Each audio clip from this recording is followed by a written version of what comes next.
La vida de Daniel, el tejedor de sueños de Babilonia, capítulo 1. El destino inesperado. El polvo rojizo de Judá todavía se adhería a las túnicas de Daniel cuando fue llevado a Babilonia.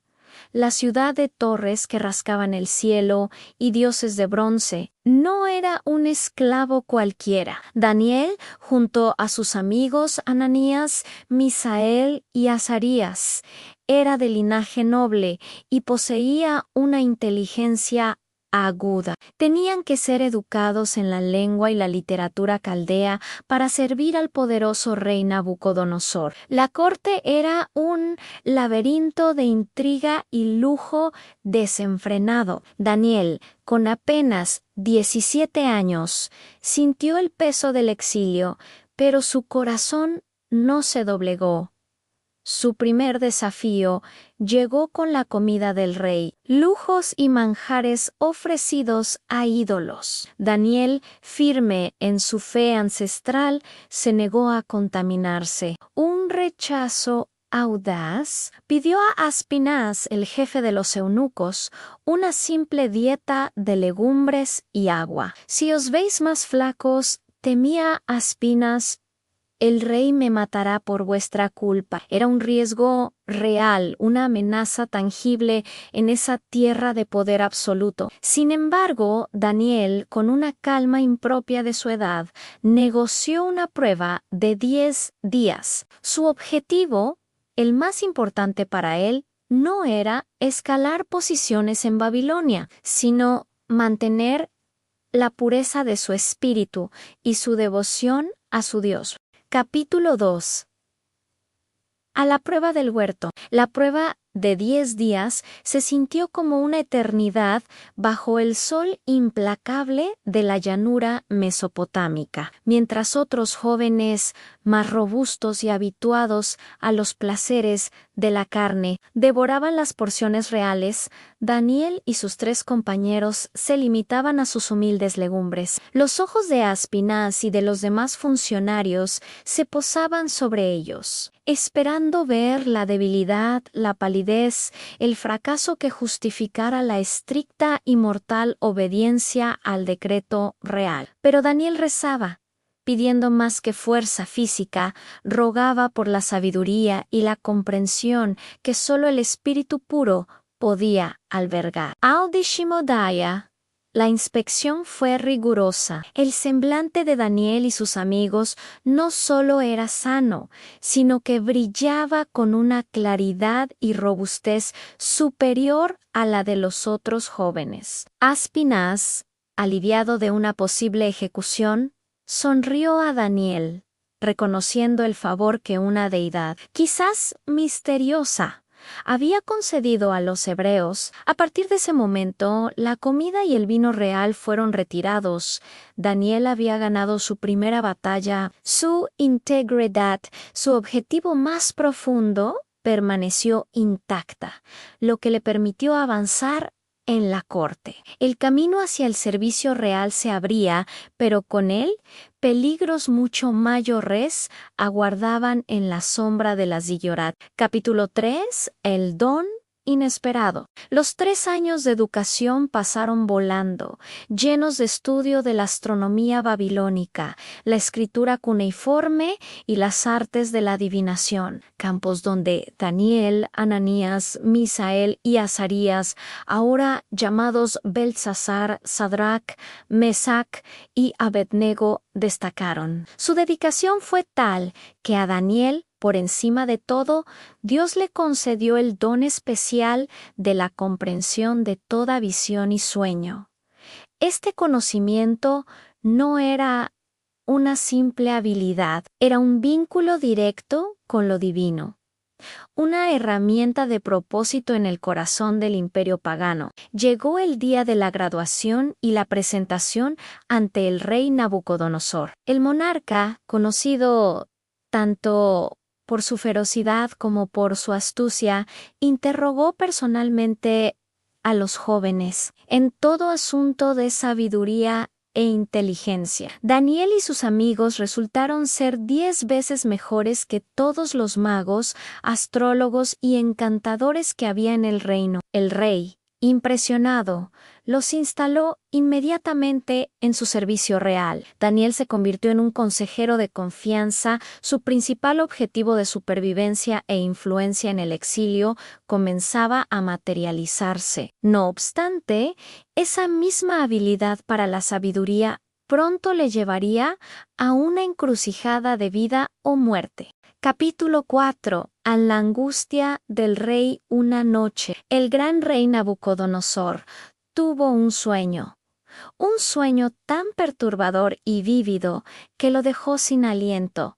Su espíritu turbado, al despertar, el recuerdo del contenido se había esfumado por completo, dejando solo una angustiosa sensación de fatalidad. Convocó a todos los magos, astrólogos y hechiceros de Babilonia, demandando una prueba inaudita de sus poderes. Debían contarle el sueño que había tenido y, luego, interpretarlo. Si no me decís el sueño y su interpretación, bramó el rey con la furia de un león herido. Seréis descuartizados y vuestras casas serán convertidas en un muladar. El pánico se apoderó de la sala. Los sabios protestaron: no hay hombre sobre la tierra que pueda declarar el sueño del rey, ni príncipe, ni señor, que demande tal cosa de ningún mago ni astrólogo. Era un dilema imposible, un intento del rey de desenmascarar el fraude en su corte. El furioso decreto de Nabucodonosor se emitió ante todos los sabios de Babilonia. Debían ser ejecutados. El objetivo de Daniel de vivir con propósito en la corte se vio amenazado por el capricho de un rey.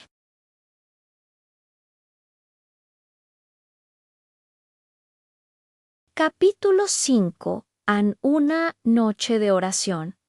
El decreto de muerte se extendió por toda Babilonia, alcanzando a Daniel y sus amigos, que formaban parte del cuerpo de sabios. Arioc, el jefe de la guardia real, vino a buscar a Daniel para llevarlo a la ejecución. Daniel, con su característica calma, le preguntó: ¿por qué se apresura tanto el decreto del rey? Daniel, sabiendo que su vida estaba en juego y que su objetivo de influir positivamente en el reino dependía de un milagro, pidió una audiencia con el rey. Concedida la breve tregua, Daniel se dirigió a su casa y reunió a Ananías, Misael y Azarías. Su propósito era claro: orar al Dios del cielo para que les revelara este misterio, a fin de que no perecieran con el resto de los sabios de Babilonia. Pasaron la noche en ferviente súplica. En un momento de silencio, envuelto en el tenue olor a incienso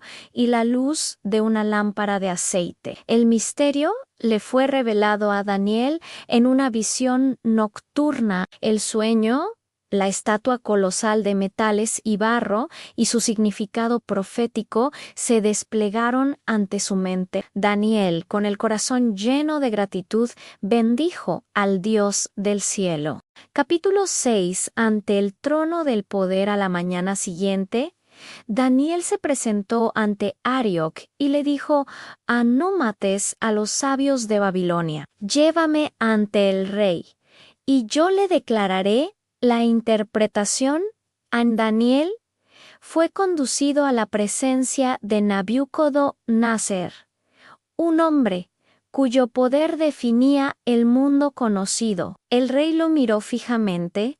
¿Eres tú capaz de declararme el sueño que vi y su interpretación? La tensión en el vasto salón era palpable. Daniel no tomó el crédito para sí mismo. Declaró humildemente que ninguno de los sabios, astrólogos o adivinos podía revelar el secreto. Pero luego, con una voz que resonó con autoridad moral, añadió: hay un Dios en los cielos que revela los misterios, y él ha hecho saber al rey Nabucodonosor lo que ha de acontecer en los postreros días. Acto seguido, Daniel describió la imagen, la cabeza de oro, el pecho y los brazos de plata, el vientre y los muslos de bronce, las piernas de hierro y los pies de hierro y barro cocido, con una precisión que dejó al rey asombrado.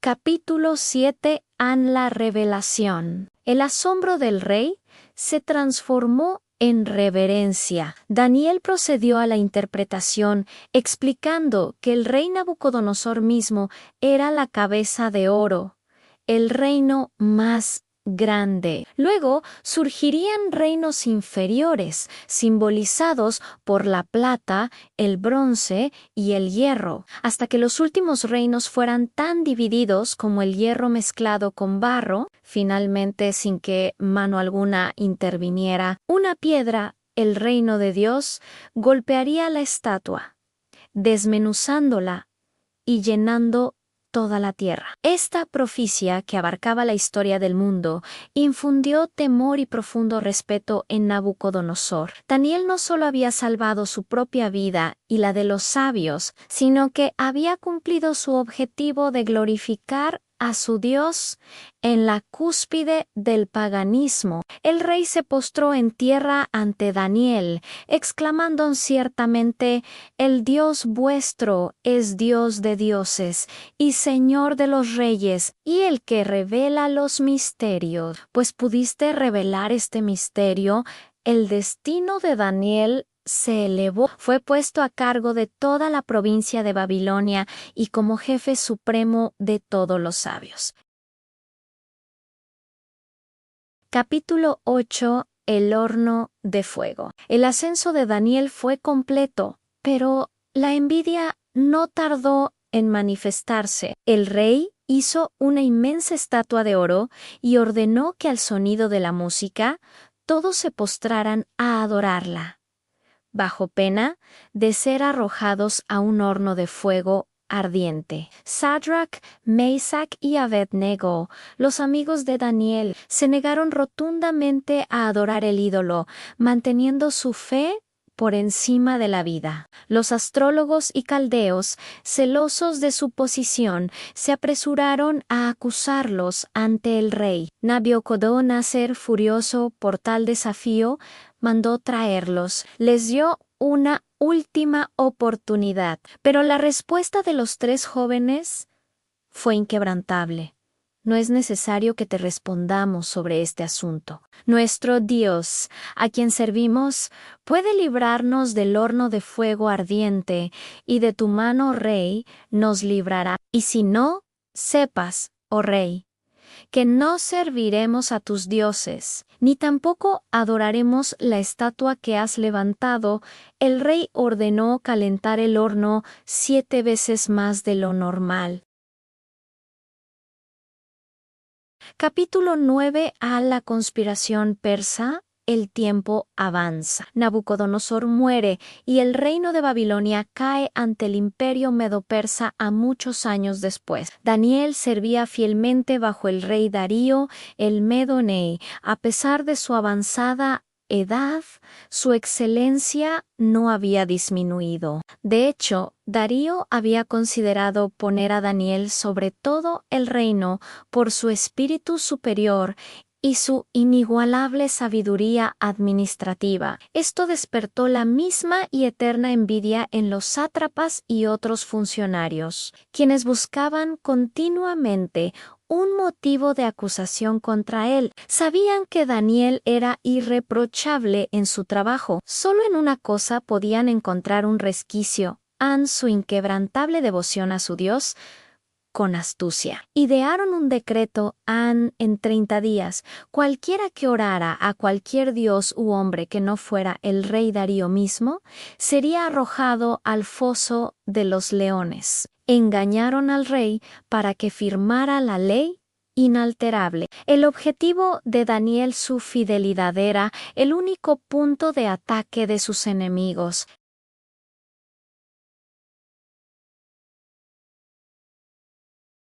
Capítulo 10. A la ventana abierta. Daniel se enteró del decreto real. El objetivo de sus enemigos era claro: forzarlo a elegir entre su vida y su fe. Daniel, sin embargo, no cambió su rutina. Entró en su casa y, con las ventanas abiertas en su aposento que daban a Jerusalén, se arrodillaba 3 veces al día, orando y dando gracias ante su Dios, como lo había hecho siempre. Su acción no fue un acto de rebeldía pública, sino de fidelidad innegociable a su vocación y a su Dios.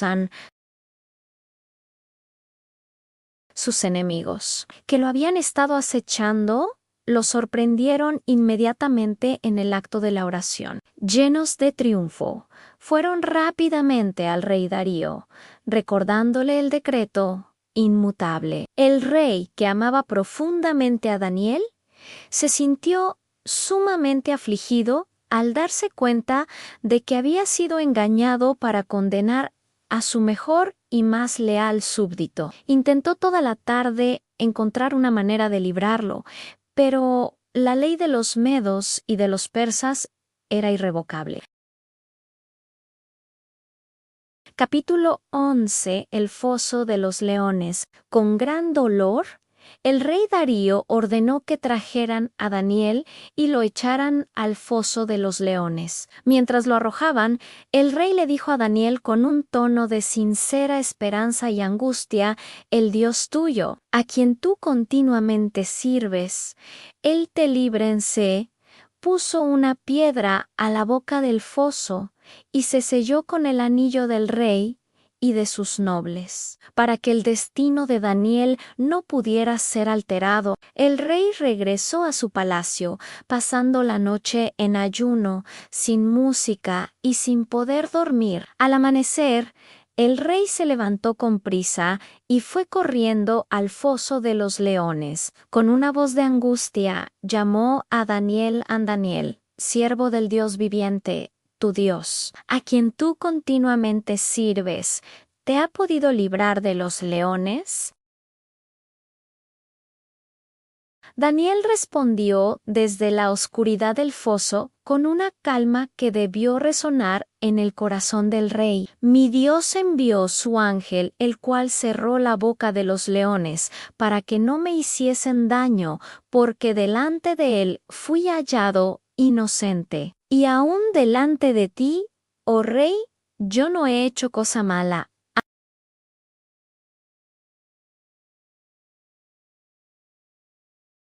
Capítulo 12. El tejedor de sueños y el giro final. El rey se alegró en extremo y ordenó sacar a Daniel del foso. Al subir, Daniel estaba completamente ileso. El rey entonces ordenó que los hombres que habían acusado a Daniel fueran arrojados al foso junto con sus familias. Antes que cayeran al fondo, los leones se apoderaron de ellos. Darío, asombrado por el milagro, promulgó un nuevo decreto en todo el dominio de mi reino. La gente debe temblar y reverenciar al Dios de Daniel, porque Él es el Dios viviente y permanente para siempre. El giro en su vejez, Daniel recibe una última y crucial visión. No se trata de reinos futuros, sino del destino final de Babilonia. Sabe que la ciudad, con sus muros, su orgullo y sus dioses, está condenada. Daniel, cuyo objetivo principal siempre fue el de mantener la pureza de su espíritu y glorificar a su Dios en el exilio, en lugar de ser un líder más del imperio, ve cómo su vida ha servido como un faro de la soberanía de su Dios, justo en el centro del mundo pagano. Su mayor objetivo no era político, sino espiritual. Al final, Daniel se da cuenta de que la interpretación de los sueños del rey Nabucodonosor, la prueba de la comida y el foso de los leones no fueron desafíos para un simple cortesano. Daniel murió en paz en Babilonia. Habiendo logrado su objetivo final, en la fe de su pueblo prevaleció y su Dios fue honrado por los reyes de la tierra.